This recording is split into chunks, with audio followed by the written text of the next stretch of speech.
This is Mike at morebeach.com. I'm going to show you the process of getting my boat ready for the summer season here on Cape Cod. I happen to enjoy the process, but it is a lot of work. This is my boat here. It's an O'Day 25-foot sailboat called the Flying Fish. My family and I have myself, my wife, my two daughters who are young, can spend up to 3 nights on this boat without getting too crazy. It's small, but it's good for what we want to do. We can take trips to Martha's Vineyard on it, Nantucket, and other places like that. But mainly we keep it in Pleasant Bay, and because it's a shallow draft boat, which you'll see in a second, it's ideal because it doesn't bounce off the bottom at low tide, although I do run aground regularly in Pleasant Bay. Right now I've got about 5 hours of work into the boat.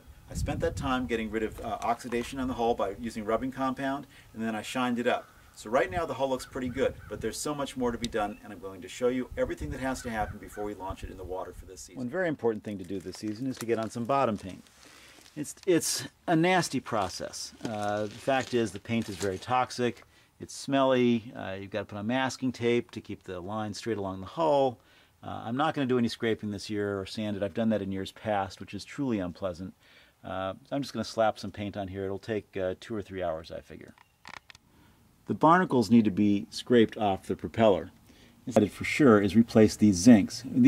See, no shroud over here. And I've got to get a new one on. This mast light needs replacing. Up here you can see there's just one halyard where there should be two. I saved about $300 by buying them on eBay. Had them installed by Aries Pond, and I'm just thrilled to have these new winches on the boat, and I don't have to do this job. New ones machined, and they are not cheap. It's going to cost about $300 just for a little piece of metal to connect these two. And it's not a big deal to install, but boy is it annoying to spend that kind of money. Came loose, so I have to tighten some more screws. But not a lot.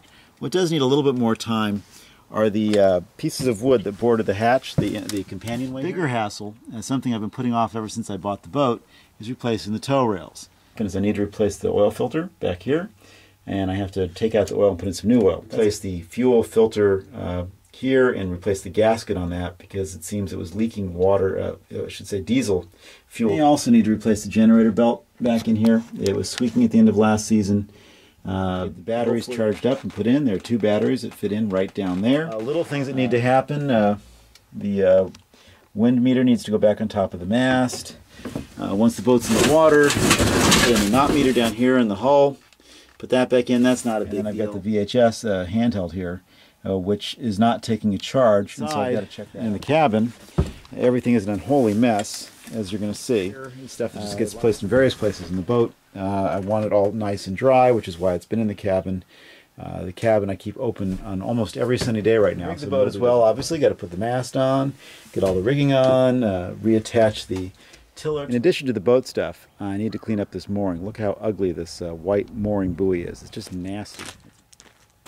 So that's what needs to be done to get ready for the summer season, at least what needs to be done that I'm aware of. I'm sure there are things that will come up that I'm not aware of. I'll get back to you next time when all those jobs are finished and we can judge how well I've done or not done, as the case may be.